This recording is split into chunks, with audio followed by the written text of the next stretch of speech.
જય શ્રી સ્વામિનારાયણ. ગયા વખતે જે રીતે આપણે વાત કરી હતી કે સહજાનંદ સ્વામી મહારાજ અને એમના જન્મ પૂર્વેની કેવી સ્થિતિ હતી, રાજકીય સ્થિતિ કેવી હતી, સામાજિક સ્થિતિ કેવી હતી, એના વિશે વાત કરી હતી. એના પછી ગયા વખતે એક આપણે વાત કરી હતી ન્યાલકરણ ગ્રુપની, કે જે ન્યાલકરણ ગ્રુપ તરફથી જે સ્વામિનારાયણ સંપ્રદાયને અને અન્ય જે આશ્રમો માટે થઈ અને 40,000 કરોડ રૂપિયાનું જે દાન આપવાની વાત કરી હતી. એના માટે પણ વાત કરી હતી. લોકો બધા અલગ અલગ મંતવ્યો પોતાના આપતા હતા, કહેતા હતા કે કોઈ કે હોસ્પિટલ બનાવવી જોઈએ, આમ બનાવવું જોઈએ, બરાબર. પણ તેમ છતાં પણ સનાતનની ધરોહર મંદિરો પણ એટલા જ જરૂરી હોય છે.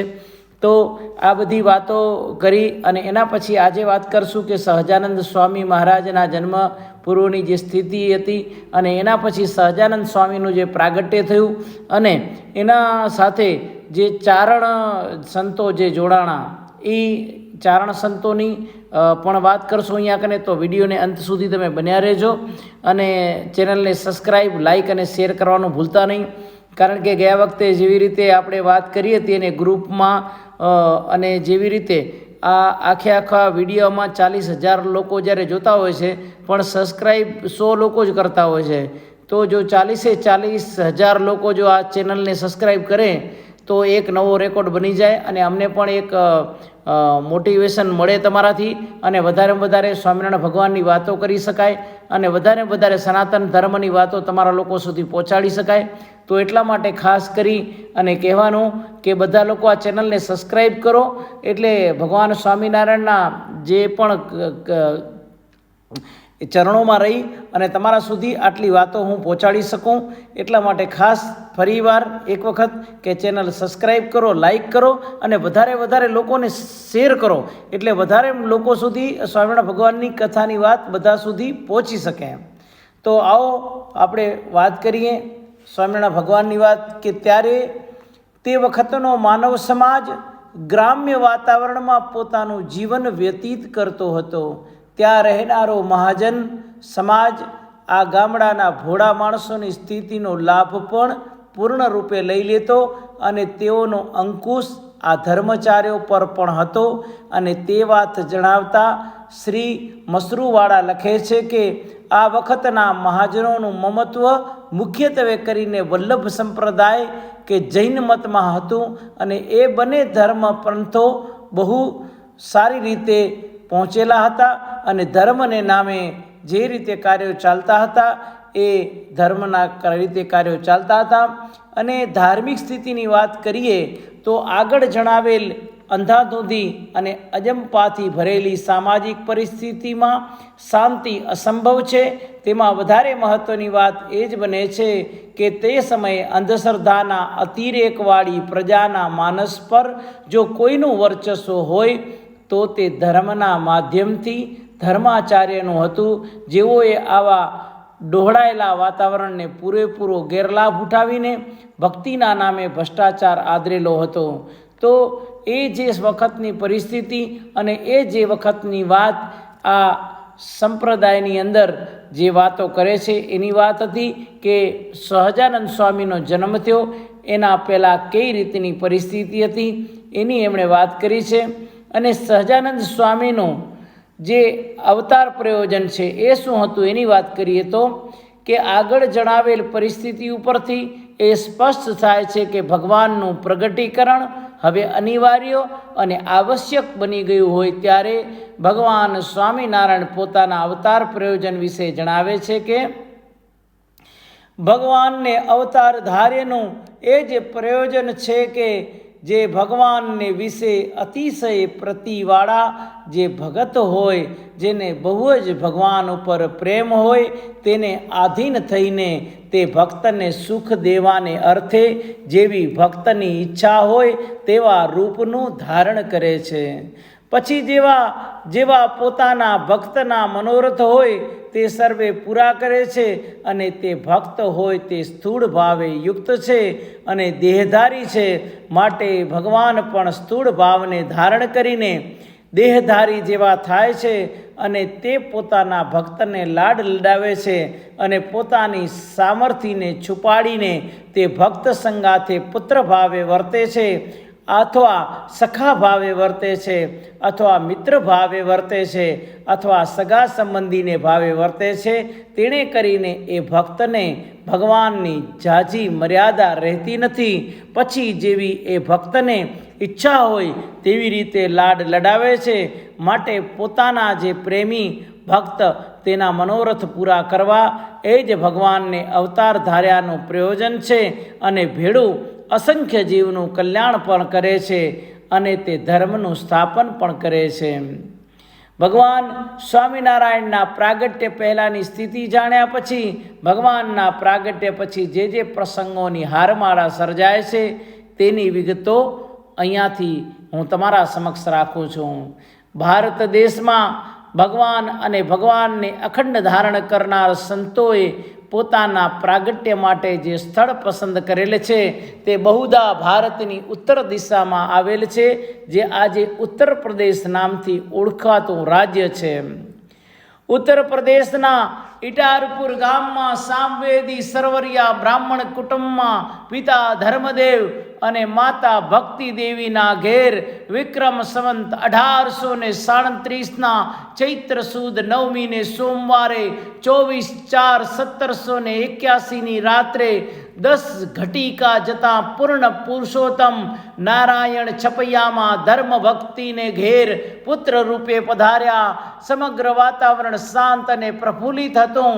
દેવો દુદુંભી વગાડીને પ્રાગટ્યને વધાવતા હતા. બ્રહ્માંડમાં ચમકતા ચંદ્રમા તારાગણની વચ્ચે રહીને પ્રકાશ સાથે શીતળતા વરસાવી રહ્યા હતા, અને જાણે કે પ્રભુના દર્શન કરવા આતુર હોય એમ લાગતું હતું. પવન જાણે પોતાની મંદગતિથી સ્પર્શ કરીને ભગવાનના દર્શન માટે ઉત્સુક બની ગયો હતો. આમ પ્રકૃતિનો અનેરો થનગનાટ જણાવે છે કે પ્રભુનું પ્રાગટ્ય થઈ રહ્યું છે, ત્યારે ફૂલો પોતાનું સંપૂર્ણપણે ખીલવી પોતાની સુગંધથી ભગવાનના દર્શન કરવા તલસતા હતા. આમ અત્ર તત્ર સર્વત્ર એક રળિયામણા વાતાવરણની વચ્ચે પ્રભુનું પ્રગટીકરણ થાય છે, અને પ્રભુનું પ્રાગટ્ય અને ભગવાનનું ઘનશ્યામ સ્વરૂપે અવતરણ થયા પછી રજત જયંતિ અંકમાં તેમનું જે વર્ણન કરવામાં આવેલ છે તેમાંથી લીધેલ અમુક બાબત અત્રે હું પ્રસ્તુત કરું છું. પ્રભુનું મુખારવિંદ કોમળ, આકર્ષક અને તેજસ્વી છે.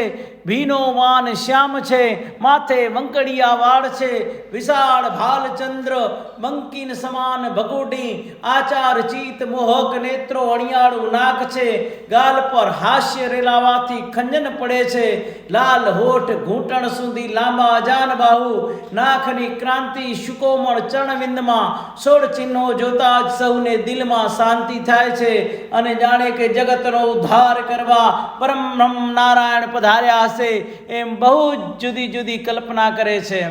જ્યારે પણ આ પૃથ્વી પર ના જીવાત્માને રાહ ચીંધવા માટે તેમજ સતનો વિજય ફરકાવવા માટે કોઈ મહાત્મા પરમાત્મા મનુષ્ય દેહ ધારણ કરે છે, ત્યારે એમ કહેવાય છે કે એમના લક્ષણો જન્મતાની સાથે જ પ્રકટ થાય છે. તેમ બાલ ઘનશ્યામની પ્રતિભા બાળપણથી જ પ્રકાશી ઉઠતી હતી. એનું બાહ્ય અને આંતરિક વ્યક્તિત્વ તેમજ કરુણામય દ્રષ્ટિમાં એક અનોખી અલૌકિકતા દેખાતી હતી, જેનું વર્ણન કંઈક આ મુજબ કરેલ છે. પ્રાદુર્ભાવ થવાની સાથે જ કૃષ્ણ સ્વરૂપે માતા પિતાને દિવ્ય દર્શન કરાવી પોતાની દિવ્યતાનો પરિચય આપેલ. જેમ જેમ બાળ ઘનશ્યામ મોટા થતા ગયા, સાથે સાથે બાલકૃષ્ણને મારવા માટે પૂતનાને કંસ પ્રેરે છે, અને આખરે પોતે જ આ મરણના શરણ થાય છે. તેમ બાળ ઘનશ્યામના જીવનમાં પણ બનેલ ઘનશ્યામ પ્રભુની છઠ્ઠીના દિવસે કાળીદત્ત નામના એક મલિન શક્તિના ઉપાસકે ઘનશ્યામનો નાશ કરવા કૃત્યાઓને મોકલી, અને કૃત્યાઓને તેમને ઉઠાવી ગઈ, પરંતુ ઘનશ્યામનો કોણ નાશ કરી શકે? થોડા જ દિવસના ઘનશ્યામે પોતાનો ભાર એટલો વધારી દીધો કે કૃત્યાઓએ તેમને ધરતી પર ફેંકી દીધા. ત્યારે માતા પિતા કુળદેવ હનુમાનજીને યાદ કરે છે. ત્યારે હનુમાનજી આશાસન આપે છે, ને તેમણે કૃત્યાઓ પર ભાવ કરી ઘનશ્યામને પાછા લાવી માતાને સોંપ્યા, અને માતાએ તેમને હૃદય સરખા ચાપ્યા. જ્યારે કોઈ પરમ તત્વ મનુષ્ય દેહ વિચરણ કરે છે ત્યારે તે માત્ર જન્મતાની સાથે જ પોતાના વ્યક્તિત્વનો પરિચય આપતા લાગે છે. તેમ ત્રીજા વર્ષે બાલ ઘનશ્યામ મૂળ મુવાડા ઉતરવાનો મોટો ઉત્સવ કર્યો. તેના આનંદમાં અને બીજા કાર્યમાં રોકાયેલા માતાએ ઘનશ્યામને બીજાને રમાડવા આપ્યા. ઘનશ્યામને બાળકો વાડીમાં લઈ ગયા. આ લાગ જોઈ કાળીદત્ત ત્યાં આવી પહોંચ્યો. આસુરી વિદ્યાથી તેણે પ્રચંડ વંટોળ ચડાવી વીજળીના કડાકા સાથે મુસળધાર વરસાદ વરસાવ્યો. બાળકો બિચારા ગભરાઈને જ્યાં ત્યાં સંતાઈ ગયા અને તેમાં એક આંબાના ઝાડ નીચે ઘનશ્યામને ભૂલી ગયા. ઘનશ્યામને એકલા જોઈ કાળીદત્ત પ્રભુને મારવા માટે આંબાના ઝાડ ઉપર ચડ્યો, પરંતુ પ્રભુની દ્રષ્ટિથી મોહ પામી ભ્રમિત થયો અને ખાડો ખોદે તે પડે એ ન્યાયે ભગવાનની ઈચ્છાથી વાવાઝોડાથી આંબાનું ઝાડ મૂળમાંથી તૂટ્યું અને ઝાડની ડાળી નીચે ચગદાઈ અને આપોઆપ નાશ પામ્યો. અને એના પછી જ્યારે પરમાત્માનું પ્રાગટ્ય થાય છે ત્યારે તે માત્ર ઘરના જ નહીં, સમગ્ર પૃથ્વીનું પરિભ્રમણ કરીને સમતત્વની સ્થાપના કરે છે. અને તે માત્ર બાલ કલ્યાણથી શરૂઆત કરે છે અને જરૂર પડે પ્રસંગોનું નિર્માણ પણ કરે છે. વૈરાગ્ય વૃત્તિવાળા અને તપસ્યાની તીવ્ર ઈચ્છાવાળા ઘનશ્યામ પોતાના પ્રાદુર્ભાવ પ્રયોજનને સિદ્ધ કરવા માટે 1849 અષાઢ સુદ દસમના શુક્રવારને રોજ 29/6/1792 11 વર્ષની કુમળી વયે પાછલી રાત્રિનો અંધકાર વિધિ સૂર્યદેવ પ્રકાશ રેલાવાની તૈયારીમાં છે. ત્યારે અધાર્મિકતાથી અંધકારમય બનેલા વાતાવરણમાં ધાર્મિકતાનો પ્રકાશ પ્રગટાવવા માટે ગૃહ ત્યાગ કરીને સ્નાન નિમિત્તે સરયુ તીરે આવી ઊભા પોતાના જ સંકલ્પથી આવ્યો હોય એવા કોઈ વેરી ત્યાં આવી ચડ્યો હોય અને તેણે તેમને સરયુના અગાધ જળ રાશિમાં ધકેલી દીધા. તન અને મનને કઠોર ત્યાગમાં સમર્પિત કરનાર આ ઘનશ્યામને જ્યારે પોતાના સંકલ્પને જ ધ્યાનમાં રાખીને સરયુમાં પડ્યા પછી જે પરિસ્થિતિ નિર્માણ થાય છે તે જોઈએ તો સરયુમાં 3 પહોર સુધી તરતા તેમણે નદી ઉતરી ઉત્તર દિશામાં હિમાલય તર્યા પ્રયાણ કર્યું. અને આજ અયોધ્યાથી વર્ષો પહેલાં ભગવાન રામચંદ્ર વનવાસ માટે નીકળ્યા હતા. એ જ અયોધ્યાથી ઘનશ્યામ પ્રભુ વન વિચરણ માટે મહાભિનિષ્ક્રમણ કરે છે અને ત્યારથી જ જાણે તેઓનું અવતાર પ્રયોજન કાર્ય શરૂ થાય છે. જ્યારે તેઓ પોતાના વિચરણથી એક યુગ કાર્ય સંપન્ન કરવા માટે પરિભ્રમણ શરૂ કરે છે ત્યારે તેઓને જુદા જુદા નામથી ઓળખવામાં આવે છે અથવા તો જુદા જુદા પ્રસંગોથી જુદા જુદા બિરુદો એને પ્રાપ્ત થતા હોય છે. જ્યારે ગૃહ ત્યાગ કરી દેહને કઠોર તપસ્યા કુંડમાં હોમી દીધા પછી જે પરિસ્થિતિ નિર્માણ થાય છે તે જુદી હોય છે. અને એટલા જ માટે ઘનશ્યામના ગૃહ ત્યાગ અને તપસ્વી વિશે વિચરણ કરે છે ત્યારે તપસ્વીના જેવો વેશ હોવાથી હવે તે નીલકંઠ તરીકે ઓળખવા લાગ્યા. તપસ્નો વેશ હોવાથી સ્વાભાવિક છે કે તેઓ એક સાધુ વેશમાં હતા. ત્યારે એક હાથમાં દંડ અને માળા, ભિક્ષાપાત્ર અને પાણીનું ગરણું પણ હોય, ગળામાં માળા અને કપડાથી બાંધેલ શાલિગ્રામ પહેરેલ હોય. તેઓની આ તપસ્યાની શરૂઆતમાં જ તેઓને આ બિરુદ પ્રાપ્ત થાય છે. અત્રે એ પણ અંદાજ આવે છે કે તેઓના ગૃહ ત્યાગથી ઘણી વખત અન્નજળ પણ યોગ્ય સમયે પ્રાપ્ત ન થાય તો તેઓએ ઉપાસના કરવા પડતા. અને આવા ઉપાસનાના દિવસોમાં તેઓનો દેહ કૃષ્ણ અને ક્ષીણ પણ થાય. પણ આત્મ બલિષ્ઠ કરવા માટે તેમજ પોતાના કાર્યને પાર પાડવા માટે આ આવશ્યક હતું એમ જણાય છે. અને આ રીતે સાધુ તો ચલતા ભલા એ ઉક્તિ પ્રમાણે જ્યારે કોઈ તપસ્વી પોતાના આત્મબળથી આગળ વધે છે ત્યારે તેને રસ્તામાં ઘણા વિઘ્નનો સામનો કરવો પડે છે. તેવે સમયે પ્રલોભન પણ વિઘ્ન થાય છે અને તેના દ્વારા જે કંઈ જણાવે છે ત્યારે ઘનશ્યામના જીવનમાં પણ આ પ્રલોભન આવે છે. ત્યારે તેથી સમજાવવા જાણે કે બતાવે છે કે બુટોલ નગરમાં રાજા મહાદત્ત અને માયાદેવીએ તેમને રાજભવનમાં રાખ્યા. રાજગાદી અને કન્યા આપવાના પ્રલોભનો પણ વધ્યા, પણ પોતાના મૂળ ધ્યેય તરફ દ્રષ્ટિવાળા નીલકંઠ કનક કાંતામાં આકર્ષાયા નહીં અને કનક કાંતાથી દૂર રહી અને જીવન માર્ગમાં આગળ વધવા માટે શું અનિવાર્ય છે તે સમજવા માટે તેઓ વિદ્યા શીખવા માટે પ્રેરાય છે અને ઘનશ્યામ નામ દ્વારા તેઓનું કાર્ય આગળ વધે છે. ત્યારે ગોપાલ યોગીની યોગ કળાની સાર્થકતા કરવા તેમની પાસે અષ્ટાંગ યોગ શીખ્યા અને છેવટે તેને પોતાનું દિવ્ય જ્ઞાનને દર્શન આપી ઉધ્ધરગતિ આપી. હું તમારી સમક્ષ જે વર્ણન કરું છું એ સહજાનંદ સ્વામીનું વર્ણન કરું છું. હું એ છપૈયાથી આવેલા એ બ્રાહ્મણનું વર્ણન કરું છું. હું એ સ્વામિનારાયણ ભગવાનનું વર્ણન કરું છું. હું ઘનશ્યામનું વર્ણન કરું છું. નીલકંઠ વર્ણીનું વર્ણન કરું છું કે કઈ રીતે એણે યોગને સાધ્યો અને આમ પોતાના યુગ કાર્યને પૂર્ણ કરવા માટે નીકળેલ ઘનશ્યામ અનેક વન પ્રદેશને ઓળંગી યોગી બાપાની કળાને સાર્થક બનાવીને સ્વયં અષ્ટાંગ યોગ વિદ્યા શીખી પોતાનું વિચરણ આગળ વધારતા તેઓ ઘણાના ઉદ્ધાર પણ કરે છે.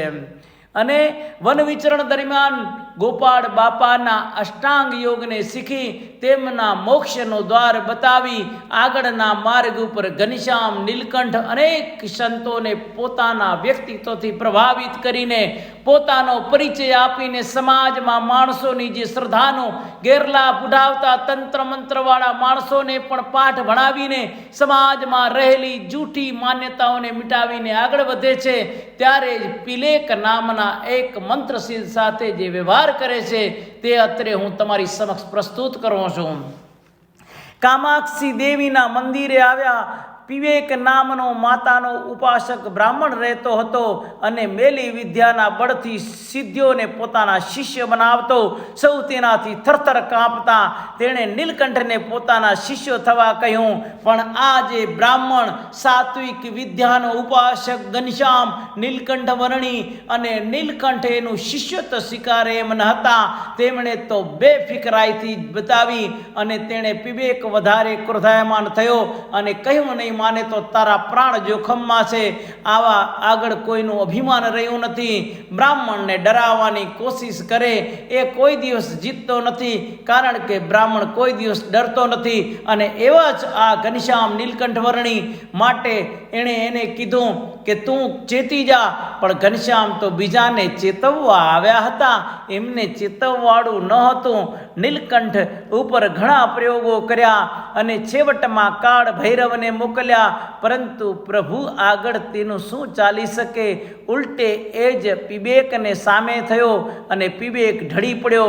ઘનશ્યામે દયા લાવીને તેને સારું કર્યું. અભિમાન ઓગળી જતા તે ઘનશ્યામનો પ્રતાપ જોતા પિલેક નીલકંઠ વર્ણીને પગે પડ્યો અને તેને મદ માંસ અને દુરાચાર છોડી દેવાના નિયમ આપ્યા. ઉપરનો પ્રસંગ જોતા કહી શકાય કે નીલકંઠ વર્ણીએ પિલેક જેવા તાંત્રિકોને પણ પોતાની શક્તિનો પરિચય આપીને સમાજની એ ભોળી પ્રજાના ઉદ્ધારનું કાર્ય જાણે આરંભી દીધું હોય, તો સાથે સાથ ભગવાન જેમ વચનામૃતમાં જણાવ્યું કે સેવા કરવી એ સૌથી મોટામાં મોટો સદગુણ છે. ત્યારે સ્વયં નીલકંઠ એ સેવા કાર્યના પ્રસંગો ઊભો કરીને જે વાત કરવા માંડે છે એ વાતની હું તમને વાત કરું તો પોતાના યાત્રા વિચરણ માર્ગમાં અનેક યોગીઓ સંતો મહાત્માને દર્શન આપી તેઓ જગન્નાથપુરીમાં થોડા દિવસનું રોકાણ કરીને તેઓ આદિ કર્મ માનસપુર વેદાદ્રી શિવડાંચી વિષ્ણુકાંચી શ્રીરંગ ક્ષેત્ર થઈને દક્ષિણના રામેશ્વર સુધી વિચરણ કરીને સમગ્ર તીર્થસ્થાનોને મહિમા વધારતાની સાથે જ સેવાનો પણ મહિમા વધારવા માટે રક્તા સિતાર એવા સેવકરામ નામના માણસની કોઈ સેવા કરનાર ન હતો. તેની સેવા કરીને તેઓએ રોગગ્રસ્તની સેવા કરનારનો મહિમા વધારેલો. રોગીઓની સેવા કરવાનો ઉલ્લેખ શિક્ષાપત્રીમાં પણ છે. સામે જેનાથી સેવા પામેલ છે તો સેવકરામ કૃતધનીપણું પણ દેખાડે છે.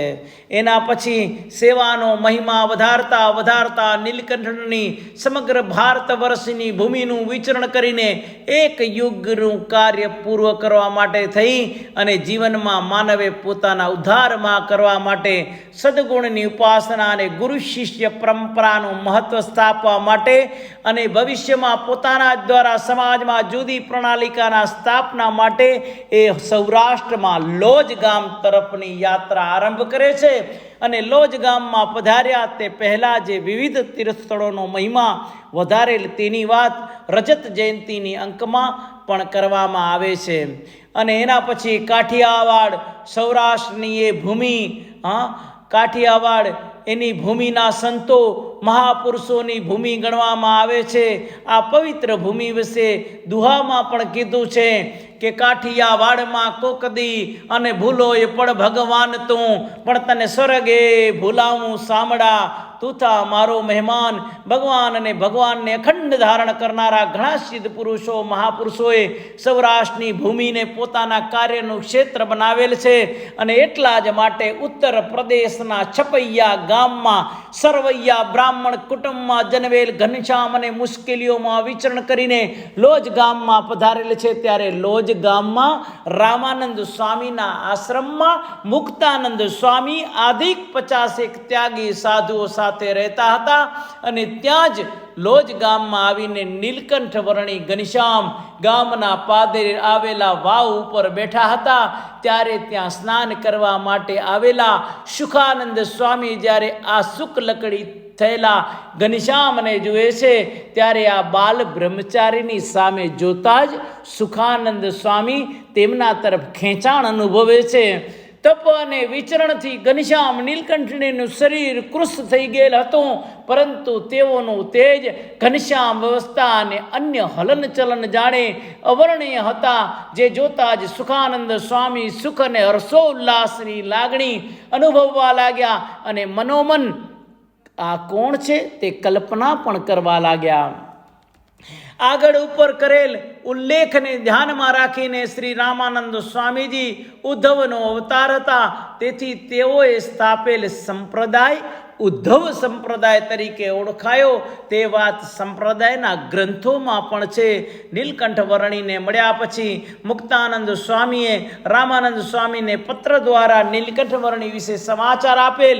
અને નીલકંઠ વર્ણીએ પણ રામાનંદ સ્વામીના દર્શન કરવાની આતુરતા દર્શાવેલી. જેથી કરીને રામાનંદ સ્વામી સ્વયં ભુજથી પીપલાણા ગામ આવી પહોંચ્યા. અને ત્યાં સંવંત 1856 જેઠ વદ 12 તારીખ 19/6/1800 ગુરુવારે પીપલાણામાં અદ્ભુત મિલન થયું. પોતે તો ડુગડુગી વગાડનાર છે, ખરો ખેલ ભજવનાર હજી આવશે, એ રીતે જેની રાહ જોવાતી હતી તે સાચે જ આવી ગયા. અને એમ સ્વામીના મનમાં ખાતરી થઈ. નીલકંઠે રામાનંદ સ્વામીના દર્શન કરી જાણે એક શાંતતાના અનુભવી. અને સામે રામાનંદ સ્વામી જે યુગ કાર્ય કરવા માટે ઉદ્ધવ સંપ્રદાયની સ્થાપના કરેલ છે, તે ઉદ્ધવ સંપ્રદાયને વિશાળ વટવૃક્ષમાં ફેલાવી અને સ્વામિનારાયણ સંપ્રદાય તરીકે પ્રસિદ્ધ અપાવે છે. એ નીલકંઠ વર્ણીને રામાનંદ સ્વામી સંવંત 1857 પ્રબોધની એકાદશી તારીખ 29/10/1800 બુધવારે રામાનંદ સ્વામી નીલકંઠ વર્ણીને ભાગવતી દીક્ષા આપીને તેમને સહજાનંદ અને નારાયણ મુનિ એમ 2 નામ આપ્યા. સમગ્ર સંપ્રદાયની ધરાને સંભાળ્યા પછી શ્રી સહજાનંદ સ્વામીએ અનેક સમાજ સુધારાના કાર્યો કરવાની શરૂઆત કરી. અને સાથે સાથે પોતાના ભક્તોને બોધપાઠ પણ આપવા લાગ્યા. અને સ્વામિનારાયણ સંપ્રદાયના અપૂર્વ અને અગાધ રહસ્યોથી ભરેલા ગ્રંથો શ્રી સહજાનંદ સ્વામી આપેલ છે. તે વચનામૃત, સત્સંગી જીવનને શ્રી હરિ દિગ્વિજય શિક્ષાપત્રી.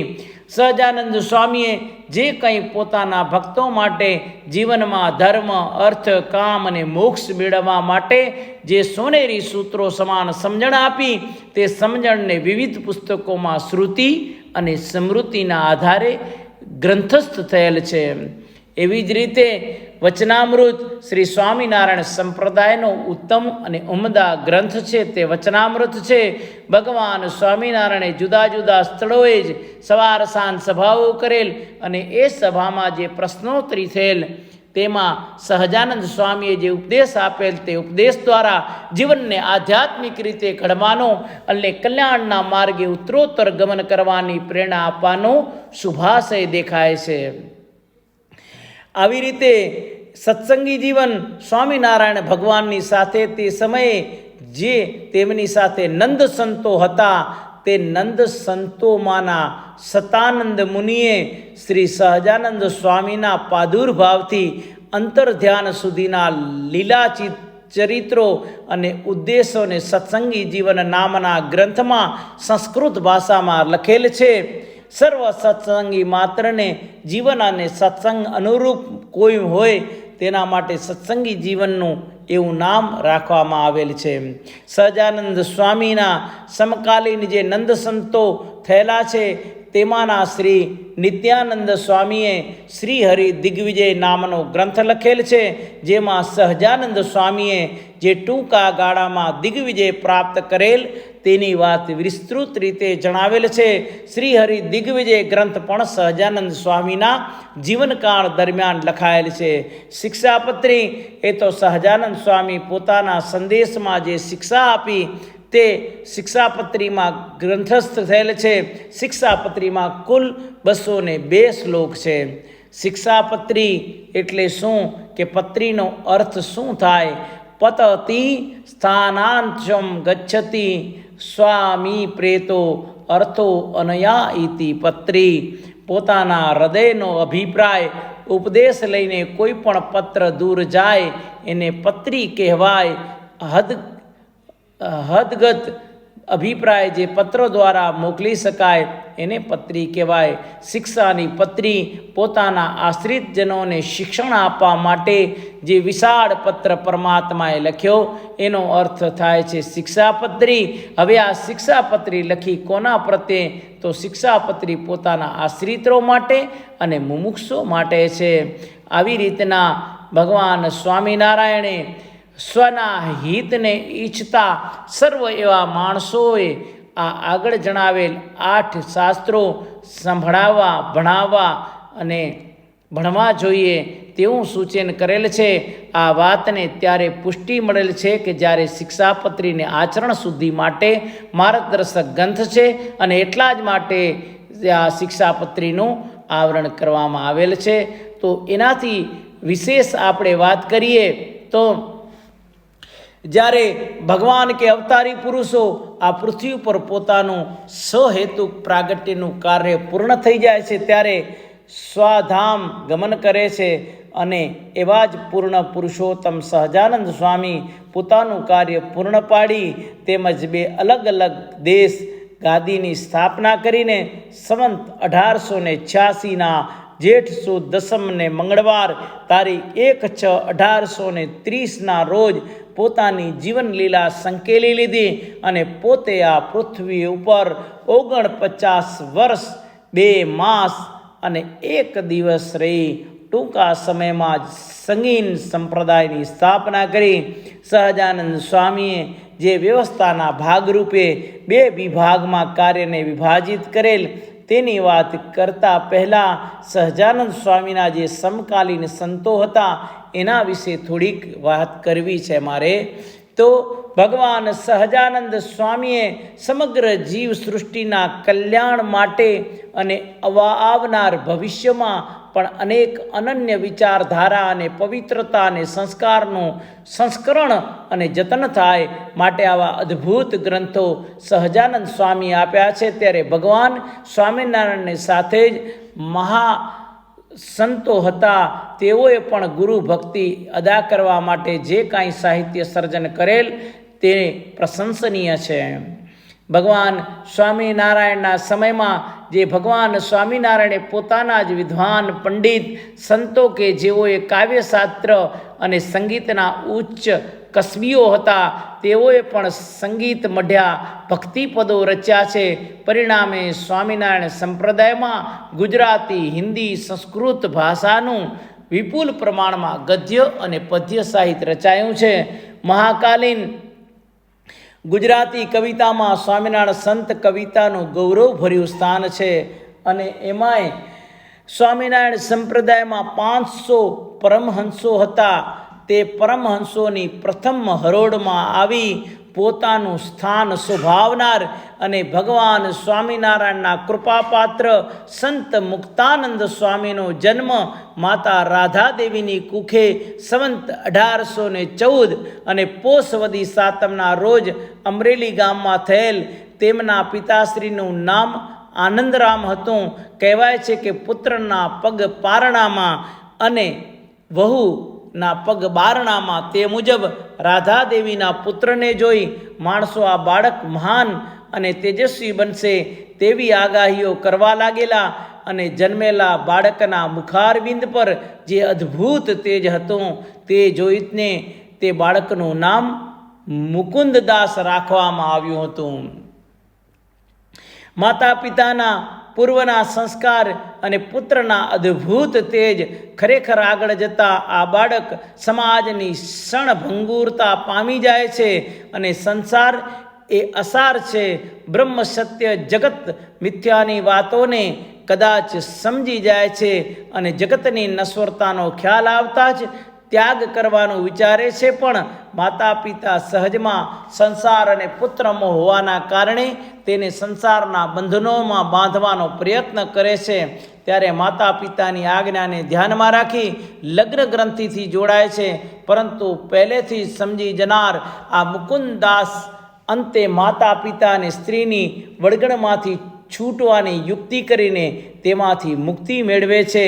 સંસારની પડોજણમાંથી છૂટીને મુકુંદદાસ ગૃહ ત્યાગ કરી જુદા જુદા સંતોને મળે છે.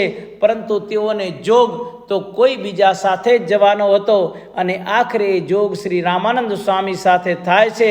ત્યારે મુકુંદદાસ રામાનંદ સ્વામી પાસે સંવંત 1842 વસંત પંચમીના દિવસે ભાગવતી દીક્ષા અંગીકાર કરી મુકુંદદાસમાંથી મુકુંદાનંદ સ્વામી બન્યા અને એક સાચા પટ્ટ શિષ્ય તરીકે તેમની પાસે રહીને જ્ઞાન અને ઉપાસનાની શરૂઆત કરી. રામાનંદ સ્વામીની આજ્ઞાથી લોજ ગામમાં રહેતા મુક્તાનંદ સ્વામી ત્યારે સહજાનંદ સ્વામી સાથે મળ્યા.